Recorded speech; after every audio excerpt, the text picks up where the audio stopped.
Alguma coisa parecida com isso. Uma boa noite, irmãos. Temos a ceia do Senhor hoje, celebramos este momento da ceia do Senhor. 1 Coríntios, capítulo 11, versículo 26, o apóstolo Paulo, ao celebrar, obrigado, irmão, ao celebrar a ceia com os irmãos de Corinto, ele organiza ali a ceia do Senhor, que a coisa estava um pouco fora do propósito ali, fora do processo ordeiro, né? E Paulo, então, organiza a ceia, fala assim, olha, é assim, assim, assim que tem que ser, né? E, então, no versículo 26 do capítulo 11 de 1 Coríntios, Paulo vai dizer, porque todas as vezes que comerdes o pão e beberdes o cálice, anunciais a morte do Senhor até que Ele venha. Então, o que nós fazemos quando celebramos a ceia do Senhor, nós estamos tomando uma posição de alguém que está esperando a volta de Cristo Jesus. Quando nós nos reunimos aqui, nós o fazemos porque fazemos na esperança de que um dia Ele vai retornar, Ele vai voltar, vai estabelecer o seu reino, vai nos levar consigo à glória, e assim estará terminado o nosso tempo. Mas até que isso aconteça, nós continuamos seguindo, observando este rito, essa cerimônia, esta ordenança tão importante. E é importante porque ela fala do corpo de Cristo, fala do sangue de Cristo, fala da morte do Cordeiro que morreu sem pecado algum. Por isso é muito importante, por isso é um momento tão solene para nós, e deve ser, não no sentido de pompas, não no sentido de todas as cores, né, que possamos ter, toda a beleza ritualística, não, mas estamos falando efetivamente do significado, do fato de que Cristo deu a sua vida por nós para nos salvar, e nós aguardamos Ele. Nós aguardamos o momento de Ele retornar, até que Ele venha. Nós celebramos a ceia até que Ele venha. No versículo 23, Paulo então vai dizer, porque eu recebi do Senhor o que também vos entreguei, que o Senhor Jesus na noite que foi traído tomou o pão, e tendo dado graças o partiu e disse, este é o meu corpo que é dado por vós, fazei isto em memória de mim. Por semelhante modo, depois de haver ceado, tomou também o cálice, dizendo, este cálice é a nova aliança no meu sangue. Fazei isso todas as vezes que o beberdes em memória de mim. Porque todas as vezes que comerdes este pão e beberdes o cálice, anunciais a morte do Senhor até que Ele venha. Vamos orar? Muito obrigado, Senhor, por esse tempo. Obrigado, ó Pai, pela oportunidade que temos de estar aqui reunidos, de podermos orar ao Senhor, de podermos cantar a Ti, de podermos ler a Tua palavra, de podermos conversar com os nossos irmãos, de podermos trocar ideias, de trocarmos experiências, de colocarmos a Deus nossos pedidos e agradecimentos, e tudo isso é porque o Senhor é bondoso, o Senhor é gracioso, o Senhor nos ama e é digno do nosso louvor, da nossa honra que é dada a Ti. Por isso, ó Pai, trabalhe em nossos corações para de fato sermos gratos a cada dia e podermos prestar ao Senhor um culto de adoração real a Ti, ó Pai. Muito obrigado, abençoe esse tempo, a mensagem, que o Senhor fale aos nossos corações, esteja nos ensinando e nos orientando em tudo. Por isso nós oramos e agradecemos em nome de Jesus. Amém, Senhor.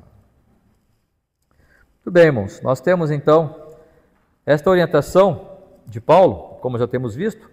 Paulo vai falar para que nós celebremos a ceia do Senhor com o objetivo, esperando a volta dele.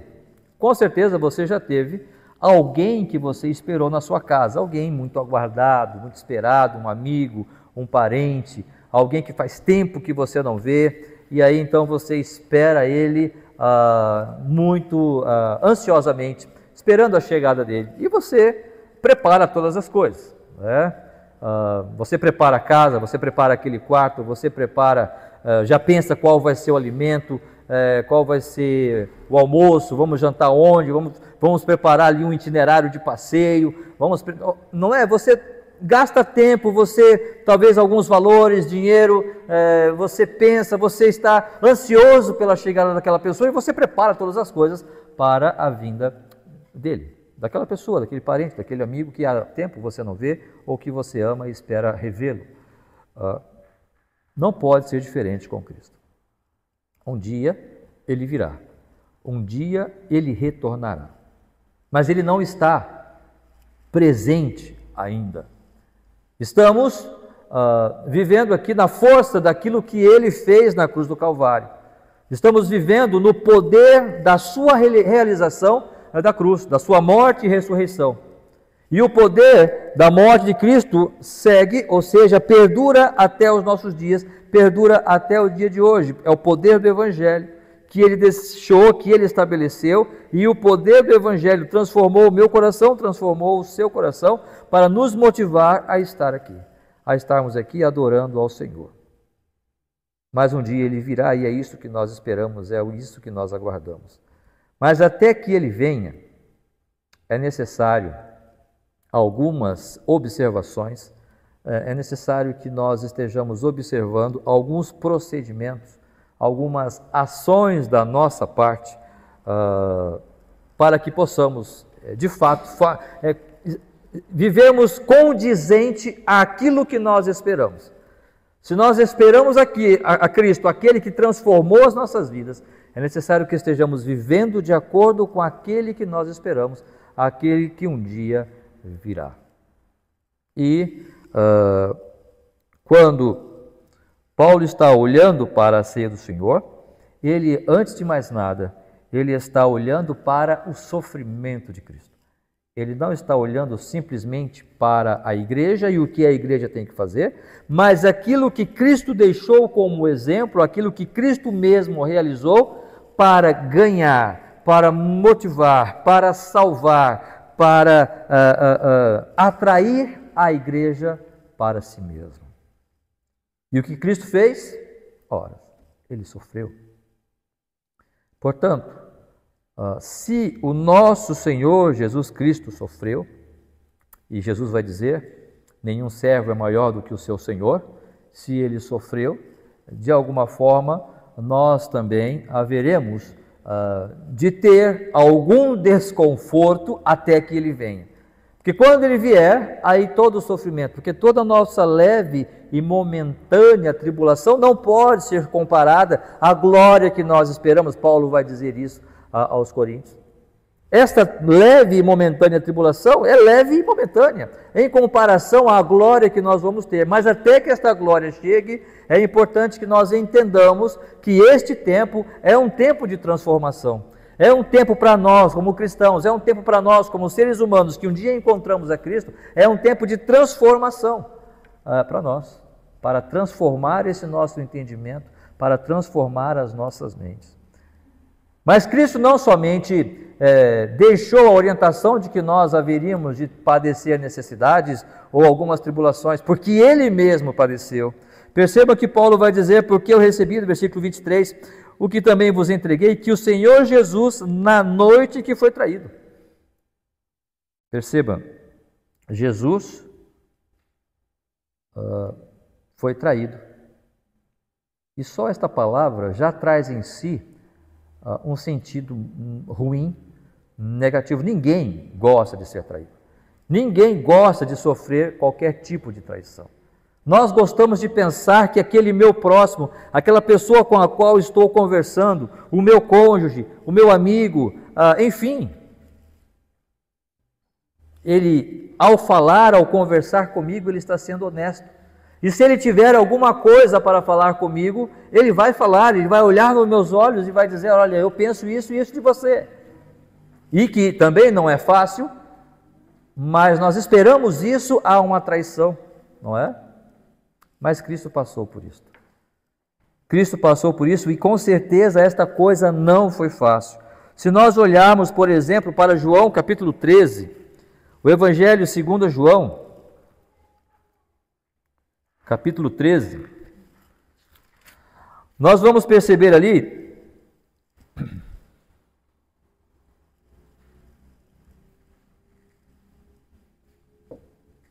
versículo 21, João 13, 21, João diz: dita estas coisas, angustiou-se Jesus em espírito e afirmou. O que ele afirma? Em verdade vos digo que um dentre vós me trairá. Um dentre vós me trairá. E se nós olharmos todo o contexto, mas pastor, talvez Jesus esteja angustiado aqui, porque ele pode estar pensando naquilo que ele vai passar, no sofrimento, na cruz. Pode ser, porque se nós olharmos para o capítulo 12, versículo 27, se você virar uma página aí, uma folha, capítulo 12, verso 27, agora está angustiada a minha alma. E do que ele está falando? Está falando da sua vida que ele vai perder. Versículo 25, quem ama a sua vida perde-a, mas aquele que odeia a sua vida neste mundo preservá-la-á para a vida eterna. Se alguém me serve, siga-me, e onde eu estou, ali estará também o meu servo. E se alguém me servir, o Pai o honrará. E no final do versículo 27 ele vai te dizer: Pai, salve-me desta hora, mas precisamente com esse propósito vim para esta hora, ou seja, para morrer. É claro que Jesus estava angustiado pela morte, claro que sim. Mas ele também olhava para o coração daquele que haveria de traí-lo, isso o angustiava. Porque o contexto todo do capítulo 13, se nós voltarmos para o capítulo 13, se você olhar, quando Jesus lava os pés dos discípulos, Jesus está ali lavando os pés dos discípulos e Pedro fala: Senhor, eu quero tomar um banho, né? Jesus: não, é só os pés, tá, Pedro? Pedro sendo Pedro, né? No capítulo 13, então, no versículo 10, lá no final do versículo 10, Jesus vai dizer: ora, vós estáis limpos, mas não todos. Pois ele sabia quem era o traidor, foi por isso que disse: nem todos estáis limpos. E aí, então, no versículo 18, não falo a respeito de todos vós, pois eu conheço aquele que escolhi. É antes para que se cumpra a Escritura: aquele que come do meu pão levantou contra mim seu calcanhar. Verso 19, desde já vos digo, antes que aconteça, para que quando acontecer creais o que eu sou. Versículo 20, em verdade vos digo, que quem recebe aquele que eu enviar, a mim me recebe. Quem me recebe, recebe aquele que me enviou. O que Jesus está dizendo aqui é que ele tem uma missão para realizar, e ele tem enviado estes homens para fazê-lo, mas um dentre eles o trairá. Isso estava angustiando a alma do Senhor Jesus. Versículo 21, então, do capítulo 13. Dito essas coisas, angustiou-se Jesus em espírito e afirmou: em verdade vos digo, que um dentre vós me trairá. Mostrando, irmãos, que esta traição que Jesus passa mostra que ele veio a esta terra para sofrer. É ruim para nós, né, vivermos uma traição, uma infidelidade, seja de que tipo for, mas Jesus veio a esta terra e ele passou por isso também. Quando estamos olhando para a ceia, estamos olhando para o sofrimento de Cristo em todas as suas nuances. Não foi apenas descer e ser cravado numa cruz, aguentar um pouco de dor ali. Afinal de contas, isso vai passar logo. Não, foi o tempo de estar com aqueles homens e dispensar amor e manifestar toda a misericórdia, chamá-los para estar junto deles, amá-los, abraçá-los, orientá-los, ensiná-los, dar-lhes um propósito de vida. E pelo menos um dentre eles o trai. Isso não precisamos nem falar sobre Pedro também, que o negou. Isso machucava o coração de Jesus. Mas percebam que lá em 1 Coríntios, porque eu recebi do Senhor o que também vos entreguei, que o Senhor Jesus, na noite em que foi traído, Só aí já mostra o sofrimento e a luta pela qual Jesus estava passando. Entendendo a dureza do coração do homem. Mas por que isso acontece? Quero parafrasear aqui. Quero olhar para esta frase de forma figurada, porque na noite em que foi traído. Por que ele não foi traído de dia? Por que ele foi traído na noite? Porque isso mostra a escuridão da alma do ser humano. Mostra aonde o ser humano está no que diz respeito ao pecado. No que diz respeito à negritude que há no coração, nas trevas onde está o coração do homem. Paulo vai falar isso aos Tessalonicenses. 1 aos Tessalonicenses, capítulo 5, quando ele diz: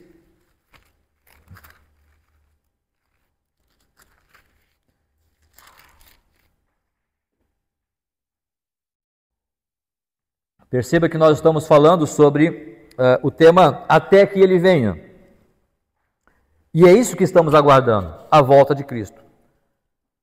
Mas até que isso aconteça, é necessário que nós passemos por, como estamos falando, algum trabalho, algum processo. Cristo viveu isto. E quando Paulo fala aos Tessalonicenses, é exatamente sobre isso que ele está falando. Sobre o fato do dia da volta de Cristo. Capítulo 4 de 1 Tessalonicenses, do versículo 13 até o verso 17 e 18, Paulo exatamente vai falar sobre a volta de Cristo. E no capítulo 5, então, ele diz, versículo 1, irmãos, relativamente aos tempos e às épocas, não há necessidade que eu vos escreva, pois vós mesmos estáis inteirados com precisão de que o dia do Senhor vem como ladrão de noite. Ou seja, ele quer dar a ideia de que o ladrão vem de noite, para que ninguém veja. Não é? E ele usa a figura do ladrão que vem à noite. E por que o ladrão vem à noite? Porque a noite é o lugar, é o momento onde o ladrão se sente bem para executar a sua trama, para executar o seu malefício, assim como Judas. Na negridão da sua alma, ele o faz de noite. Versículo 2, pois vós mesmos, já lemos, né? Versículo 3, quando andarem dizendo paz e segurança, eis que lhes sobrevirá a repentina destruição, como vem as dores de parto a que está para dar a luz, e de nenhum modo escaparão. E agora Paulo segue, versículo 4, mas vós, irmãos, não estáis em trevas, para que esse dia como ladrão vos apanhe de surpresa, porquanto vós todos sois filhos da luz e filhos do dia, não somos da noite nem das trevas. Perceba que Paulo está separando a sociedade humana em dois tipos, em duas classes, os das trevas e os do dia. Né? Aqueles que estão nas trevas e aqueles que estão no dia. Aqueles que são da luz e aqueles que são das trevas. E nas trevas o que acontece? Em primeiro lugar, aqueles que estão em Cristo estão na luz, não nas trevas. Nós não somos da noite, nem das trevas. Versículo 6. Assim, pois, não durmamos, porque é de noite que nós dormimos. Aqueles que estão em Cristo não estão dormindo espiritualmente. Eles estão atentos, estão alertas espiritualmente. Pelo contrário, vigiamos e sejamos sóbrios. Porque aqueles que estão nas trevas, estes vão se embebedar. Estes vão ficar ébrios. Nós não, que somos da luz, vamos estar sóbrios para perceber o que está acontecendo. Ora, os que dormem, dormem de noite, e os que se embriagam, é de noite que se embriagam. Nós, porém, somos o dia. Sejamos sóbrios, revestindo-nos da couraça da fé e do amor, tomando como capacete a esperança da salvação. Por quê? Porque em Cristo, versículo 10, quem morreu por nós, quem sofreu por nós, para vencer a noite, para vencer as trevas, quem morreu por nós, para que quer vigiemos, quer durmamos, vivamos em união com Ele. Estando em união com Cristo, nós estamos na luz. Nós somos filhos da luz, nós estamos vivendo no dia. Não vamos dormir, não vamos estar ébrios, não vamos estar embebedados com as coisas espirituais deste mundo, mas estamos sóbrios, alertas para o que está acontecendo. Porque Cristo morreu, Cristo sofreu de noite, porque foram as trevas que o levaram, que levou aquele homem a trair o Senhor Jesus Cristo. Cristo sabia de tudo isso. E ele via esta realidade do coração humano. E isso o entristeceu. Imagino que Jesus, na sua santidade, em ver tanta fraqueza, tanta limitação, tantas trevas, tanta escuridão, ele sofria por causa disso. Não é apenas uma crucificação, como possamos dizer apenas, né? Mas não é apenas um momento de dor. Foi toda uma vida aqui nesta terra, percebendo a raça humana. E Jesus, certa vez, vai dizer, porque Jesus sabia o que eles desejavam com relação aos fariseus. Sabia qual era a intenção deles, e a intenção deles era amar, era de traí-lo, era de crucificá-lo, era de matá-lo, era de fazer com que o seu plano não fosse concluído, que era a redenção do ser humano. E tudo isso, com certeza, Jesus não estava olhando com os braços cruzados, vocês querem fazer isso? Beleza, mas eu estou de boa. Não! É claro que isso machucava o coração do Senhor Jesus Cristo, porque Ele ama o ser humano, e por isso Ele veio e viveu aqui todo esse tempo para redimir-nos, ainda que não mereçamos, mas Ele o fez. Quando Jesus chora ao ver Jerusalém e a sua incredulidade, por que ele o faz? Quando Jesus sente, depois de conversar com o jovem rico, e aquele sai estando ao lado, de frente a frente com o Messias, e ele rejeita a salvação naquele momento. E Jesus sente aquilo. Por quê? Porque ele está sofrendo pela raça humana. E tudo isso Jesus passou aqui nessa terra.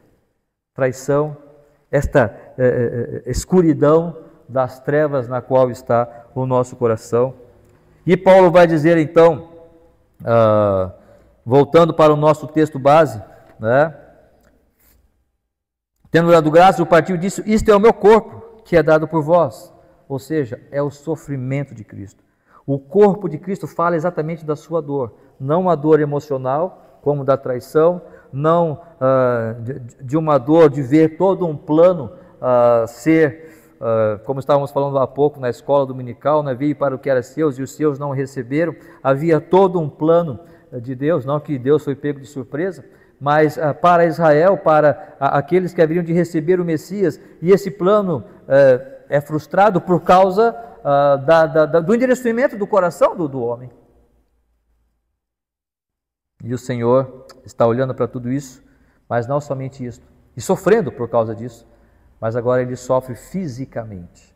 Aqueles escravos entrando nas suas mãos, e ele pendurado ali, e não somente a dor dos cravos, mas a dor do peso do seu corpo ali, das suas mãos, imagino, latejando ali. E não somente isso, o seu sangue vertendo. Aquela hemorragia, verteu o seu sangue. E ele começa a perceber que a sua vida está se esvaindo ali. Porque assim como ele é homem, ele é Deus, mas é também homem. E no momento que ele está vendo o seu sangue nas suas mãos, nos seus pés, aquela coroa de espinhos na sua cabeça, e o sangue com certeza escorrendo ali pelo seu rosto, e ele sente a dor, ele sente a sua vida se esvaindo. E ele fala: está consumado. Porque ele sabe que aquela dor vai chegar ao seu clímax, que é a morte dele. Tudo isso o Senhor Jesus passou e sofreu. Sabe por quê? Porque no processo de até que ele venha, nós, como cristãos, temos que ser crucificados? Claro que não. Mas há este trabalho que o Senhor quer realizar na minha vida e na sua vida, para nós nos conformarmos a Ele. Conformarmos a Ele na sua morte. Filipenses capítulo 13. Filipenses 3:10. Filipenses 3:10, perdão. Para o conhecer e o poder da sua ressurreição e a comunhão dos seus sofrimentos, conformando-me com Ele na sua morte. Para o conhecer e o poder da sua ressurreição e a comunhão dos seus sofrimentos, conformando-me com Ele na sua morte. Não estou falando que nós desejamos o sofrimento. Eu estou falando que assim como Cristo sofreu, nós também vamos de alguma forma passar por esse momento, por esse trabalho de restauração nas nossas vidas. Deus quer restaurar o melhor em nós. Cristo, Deus, criou o ser humano. E Ele criou o ser humano para ser humano. Deus criou o ser humano não para ser deuses ou para ser anjos. Deus criou o ser humano com todas as capacidades para ser o ser humano. E quando nós encontramos Cristo, nós conseguimos perceber que nós podemos ser melhores. Em Cristo, sim, mas podemos ser seres humanos melhores. Para a honra e glória de Deus, porque Ele é o nosso Criador. E por isso nós nos conformamos a Ele na sua morte. E este processo é necessário. Esse trabalho é porque Cristo sofreu. Rogo-vos, pois, irmãos, o irmão Sebastião citou há pouco esse texto, rogo-vos, pois, irmãos, pelas misericórdias de Deus, que apresenteis os vossos corpos em sacrifício vivo, santo e agradável a Deus, que é o vosso culto racional. Quando nós falamos em apresentar nossos corpos em sacrifício vivo, santo e agradável a Deus, estamos falando de limitações, estamos falando de dores, sim, estamos falando de sofrimento também. Não tem como negarmos isso. E não vos conformeis com este século. Não nos conformando a este século. Percebam, as duas coisas, elas são excludentes. Se eu me conformar com este século, eu não vou apresentar o meu corpo como sacrifício vivo, santo e agradável a Deus. Agora, se eu quiser apresentar o meu corpo como sacrifício vivo, santo e agradável a Deus, eu não posso me conformar com esse século. Romanos capítulo 12, verso 1 e 2. Essas duas coisas são excludentes, uma exclui a outra. Eu não vou dizer que são água e óleo, não é?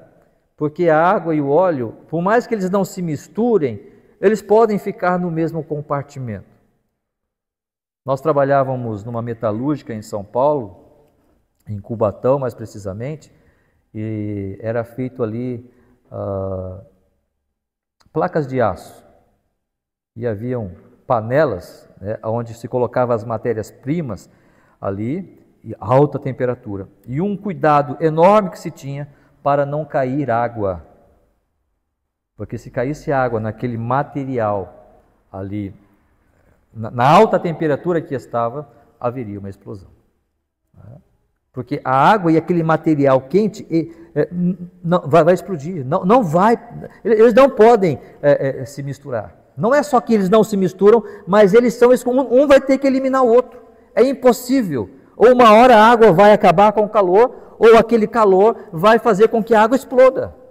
Cause ali uma aversão entre. Não tem como eu me conformar com este mundo e apresentar o meu corpo em sacrifício vivo a Deus. Não tem como. A única coisa é eu apresentar o meu corpo como sacrifício vivo, santo e agradável a Deus, conformando-me com Cristo, não com esse século. Só que isso, é claro, vai trazer um desconforto para mim e para você. Não pode nos deixar confortáveis dentro desta situação. Eu preciso escolher o que eu desejo. Eu preciso escolher o que eu quero. Mas quando estamos tomando a ceia, estamos dizendo até que Ele venha. E falar que Ele vai vir é porque um dia Ele foi. Se Ele está lá é porque um dia Ele esteve conosco e Ele sofreu. E se Ele sofreu, foi para nos dar o exemplo de que a vida espiritual, a vida cristã, ela não é tão somente um momento em que eu estou vivendo paz e segurança em todo o tempo. Se Cristo sofreu, é claro que nós nos conformando à sua morte, nós também vamos ter que estar satisfeitos com o fato de que um dia nós vamos ter que passar por algum desconforto desse tipo, porque Deus está trabalhando em nós para conformar-nos ao seu Filho Jesus Cristo. Portanto, é necessário entender que há este quê de sofrimento, de transformação ao olharmos para a ceia do Senhor. Porque Cristo sofreu e nós estamos pensando nele, pensando no seu corpo, na sua dor, pensando na sua traição, pensando no seu sangue que ele derramou, pensando no tempo em que ele viveu nesta terra, olhando e percebendo e experimentando em si próprio as trevas que havia no coração do homem. Mas não somente isto, há também um trabalho a fazer.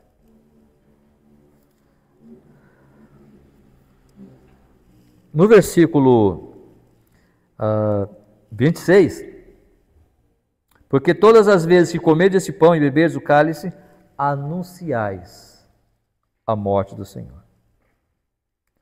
Anunciai a morte do Senhor.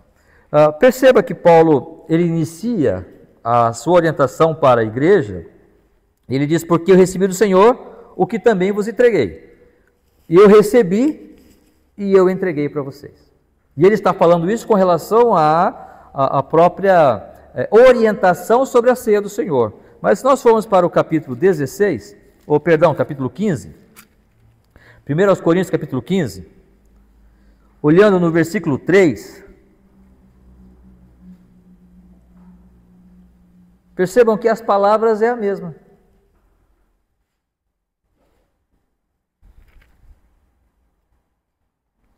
Ele só muda ali a ordem, né? Mas as palavras são a mesma. Antes de tudo vos entreguei o que também recebi. Eu estou entregando o que eu recebi. Eu recebi do Senhor, isso eu vos entreguei. Eu estou entregando o que eu recebi. Paulo está anunciando a Cristo. Paulo está anunciando o Evangelho. Vamos para o versículo 1 do capítulo 15. Irmãos, venho lembrar-vos o Evangelho que vos anunciei, este que eu recebi, e agora estou entregando, o qual recebestes e no qual ainda perseverais. Por ele também sois salvos, se retiverdes a palavra tal como vou-la preguei, a menos que tenha crido em vão. Ou seja, Paulo está anunciando o Evangelho de Cristo, a sua morte e a sua ressurreição. Paulo não pegou aquela verdade, Paulo não recebeu o que foi lhe entregue e ficou para ele anunciou. É isso que nós vemos ao celebrar a ceia. O privilégio de anunciar as boas novas de salvação àqueles que não conhecem. Celebração da ceia não é apenas alguns elementos que estamos tomando para cumprir uma ordenança ou um rito religioso. Nós estamos dizendo, Senhor, o que eu estou fazendo aqui é porque eu recebi do Senhor uma mensagem, a mensagem de salvação. Que mensagem é esta? Que Cristo morreu pelos nossos pecados, segundo as Escrituras, e que foi sepultado e ressuscitou ao terceiro dia, segundo as Escrituras. E é isso que eu vou anunciar, porque foi isso que eu recebi. Até que o Senhor venha, eu preciso falar destas verdades. Eu preciso anunciar a Cristo. Aonde? Quando? Aonde você estiver. Não precisamos fazer movimentos, irmãos. Não precisamos fazer programações maravilhosas. Você não trabalha? Você não convive com pessoas? O seu colega de trabalho? O seu colega de escola? Temos falado já isso. O seu vizinho, a sua vizinha? Quanto você está anunciando, não para ser pedante ou chato, ou muitas vezes alguém que talvez indelicado às vezes, respeitando o seu próximo, mas o quanto estamos realizando o trabalho que está envolvido neste momento, no corpo e no sangue de Cristo representado por esses elementos. Até que Ele venha, é necessário que nós estejamos anunciando. Isto não é coisa do pastor só, isto não é trabalho do missionário, não, é o trabalho de todos aqueles que um dia receberam este Evangelho e eles vão anunciar este Evangelho. No capítulo 12, não somente isto, quando nós olhamos para a continuação do texto ali, da carta de Paulo aos Coríntios, nós vamos perceber que então ele fala anunciar esse Evangelho. Mas o que é anunciar, além de falar com os nossos lábios? Ora, é o trabalho. Há um trabalho a fazer, e esse trabalho envolve anunciar, mas também envolve trabalhos práticos diversos na vida da igreja. Quando olhamos para o capítulo 12, me parece que são duas coisas desconexas, não? Porque Paulo está orientando os irmãos à celebração da ceia. E no capítulo 12 ele vai dizer a respeito dos dons espirituais, não quero irmãos que... Mas espera aí, está falando de ceia e agora está falando de dons? Me parece que não tem muita coisa a ver. Claro que tem.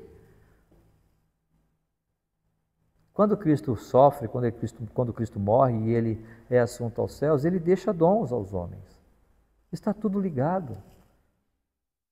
Estas coisas, elas não são separadas ou dependentes. Não, elas são interdependentes.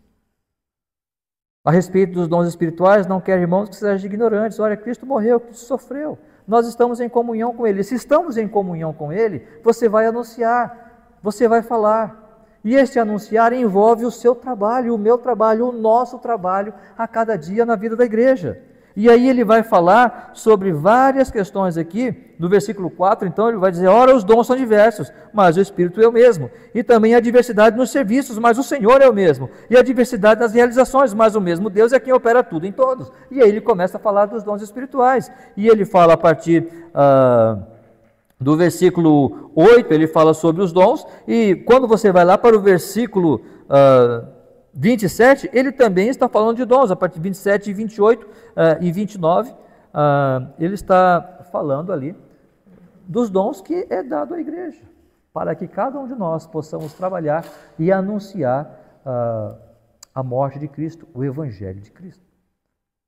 A ceia não é apenas um sinal ritualístico, um momento ritualístico, mas é a expressão daqueles que estão vivendo, aguardando a volta de Cristo, até que Ele venha.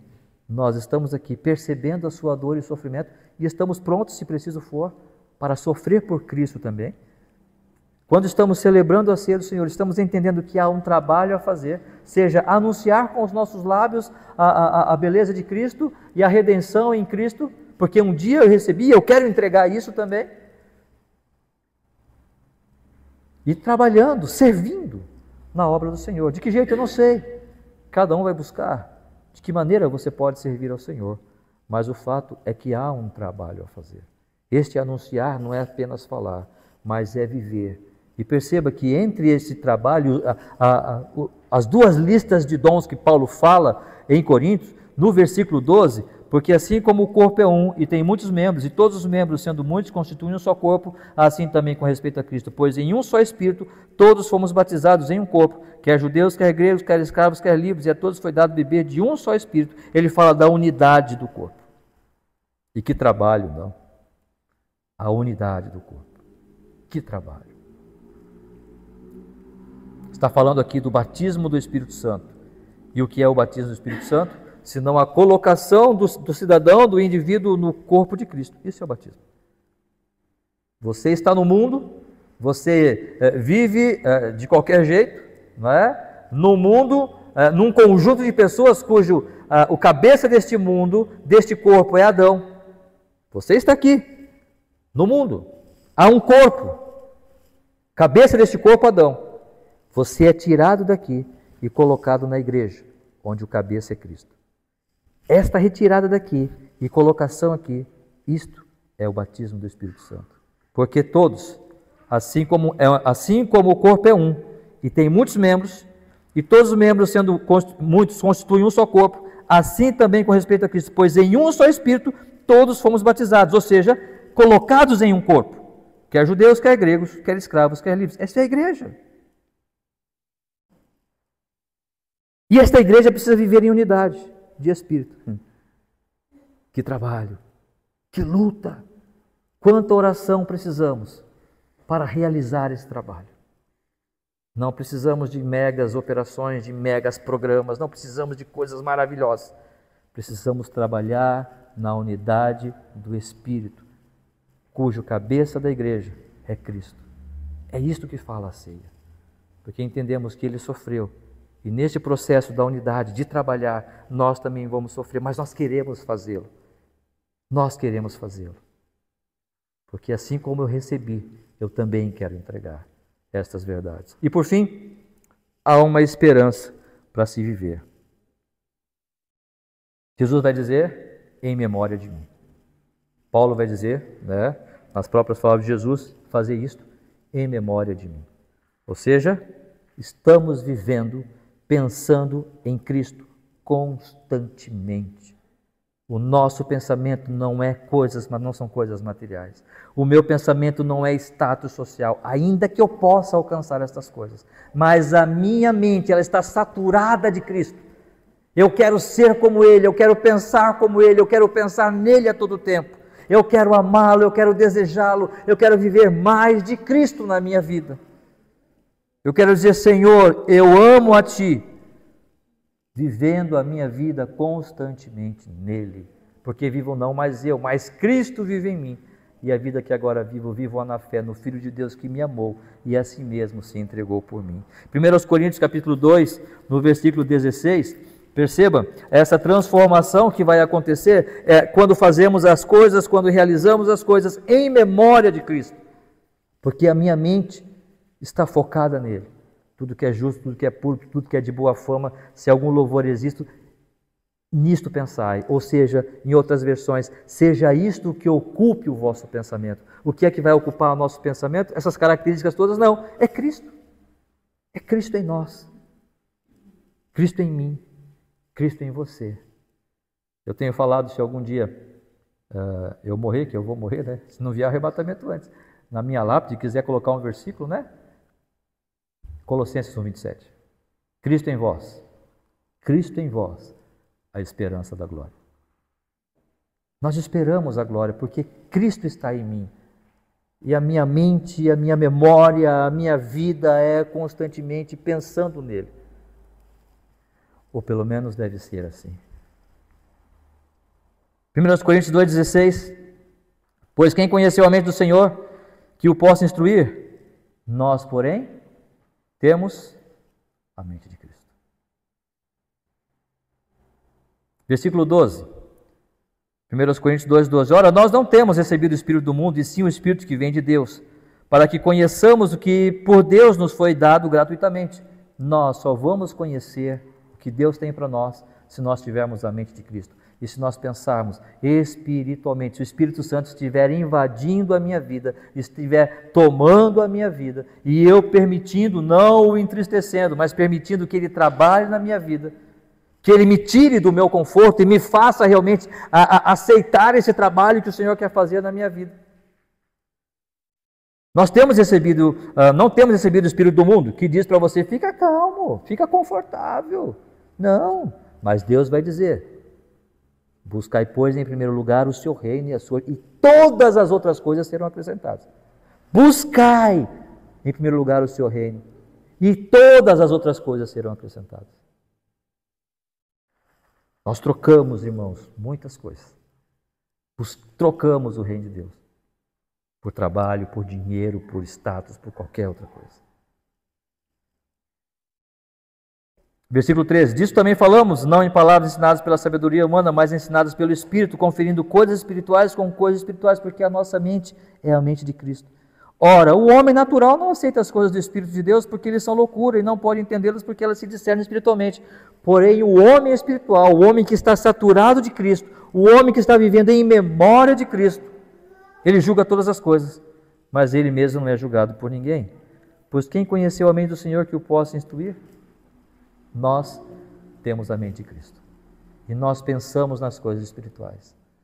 E nós estamos esperando a volta do Senhor Jesus Cristo. Nós estamos vivendo no desejo constante de que Ele venha e venha logo. Retorne e retorne logo. As coisas estão acontecendo, o mundo está aí, nós estamos vendo. Estamos falando em dispensações, só para nós finalizarmos aqui. E fizemos uma breve recapitulação hoje. Em cada dispensação, eu já falei isso, né? Mas para nós retornarmos ali a ideia, no final de cada dispensação, a característica de cada uma delas parece que o mal está dominando, e de fato está. E parece que o mal vai vencer, até que Deus vem e intervenha. Eu não sei os irmãos, mas me parece que vivemos numa situação em que socialmente parece que o mal está dominando. Aquele que quer viver de forma íntegra, aquele que quer viver de forma justa, parece que não é legal. Aquele que quer fazer o melhor, parece que esse não, tem que roubar, você tem que transgredir, você tem que corromper, aí é bonito, aí é legal, você tem que viver de forma, transgredir a regra. Aí sim, aí você merece show, você merece aplausos. Aqueles que querem prezar pela família, zelar pelos bons costumes, não, isso aí é fascista, isso aí não para nós não serve, você é um ditador, você é isto, é o que está acontecendo, irmão. Tivemos há pouco aí a morte de um de um palestrante, Charlie Kirk, lá nos Estados Unidos, né? Mostrando, e depois você vê vídeo de pessoas aplaudindo, e que legal, ele morreu, porque os pensamentos deles são diferentes. Mas ele prezava pela família, era um homem, tinha esposa, tinha 2 filhos, tal, mas morreu, e a galera, matamos ele. O mal está dominando. Esta é uma realidade clara dos nossos dias. Até que o Senhor venha. E Ele intervenha nesta atual dispensação, nesse tempo que estamos vivendo. Seja lá como possamos crer ou compreender isso. Mas o mal está dominando. Mas a nós, que temos neste momento, em memória de Cristo, celebrando esse tempo, essa ceia, estamos dizendo, nós sabemos de tudo isso. Mas um dia Cristo virá. Porque Paulo disse, até que Ele venha. A palavra do Senhor está nos dizendo que um dia Ele virá. E se Ele virá, nós cremos nessa verdade.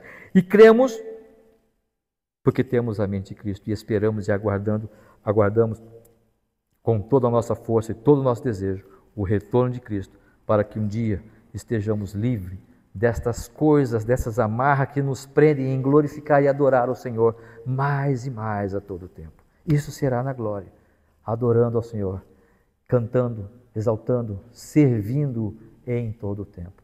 Já imaginou isso? Que coisa gostosa, que bênção. Poder estar livre dos nossos pecados, agora podendo compreender todas as coisas que o Senhor tem para nos revelar e adorando ao Senhor com tudo que somos, com tudo que temos. Que o Senhor nos abençoe. Portanto, até que o Senhor venha, nós podemos estar esperando algum tipo de sofrimento. Por quê? Porque é o trabalho de Deus em nós. Porque assim como Cristo sofreu, foi traído e viveu nessa terra, nós também estamos aqui. E precisamos desse trabalho. E há um trabalho para fazer. E Deus está trabalhando em nós para realizarmos esse trabalho. O trabalho de anunciar aquilo que nós recebemos, passar para outros. E não só de boca, mas também anunciar através do nosso trabalho, com os dons que Deus tem dado para mim e para você, para serem colocados na prática de fato. E não somente isso, há uma esperança para se viver. A esperança, não só de que viveremos esta esperança nos céus, mas a esperança já vivemos aqui. Já estamos vivendo a esperança da volta de Cristo. E esta viva esperança, de que Pedro, por exemplo, vai falar, foi colocada em nossos corações pela obra de Cristo Jesus na cruz do Calvário, quando Ele sofreu dores, representado aqui pelo pão, quando Ele verteu o seu sangue, representado aqui pelo cálice. Que Deus nos abençoe e possamos pensar na ceia do Senhor dentro destas verdades e conduzir a nossa vida dentro desta direção para a honra e glória do nosso Deus. Amém? Vamos orar. Muito obrigado, ó Pai, pela Tua palavra. Muito obrigado, Senhor, pela vida do Teu Filho Jesus Cristo, que se deu por nós para redimir-nos, ó Pai, do nosso pecado, das nossas faltas e limitações. Abençoa-nos, Senhor, para que possamos realmente servir a Ti, ó Senhor Jesus Cristo, como Senhor da nossa vida. Honrar-Te, ó Santo Espírito, ouvindo a Tua voz, para entendermos qual seja a Tua vontade e a Tua direção. A Ti, ó Pai querido, para que possamos honrar ao Senhor por tudo que Tu és, pela Tua excelência e grandeza. Muito obrigado, Senhor. Nós pedimos a Tua graça, louvamos e oramos em nome de Cristo Jesus. Amém, Senhor. Vamos celebrar a ceia do Senhor, então, irmãos.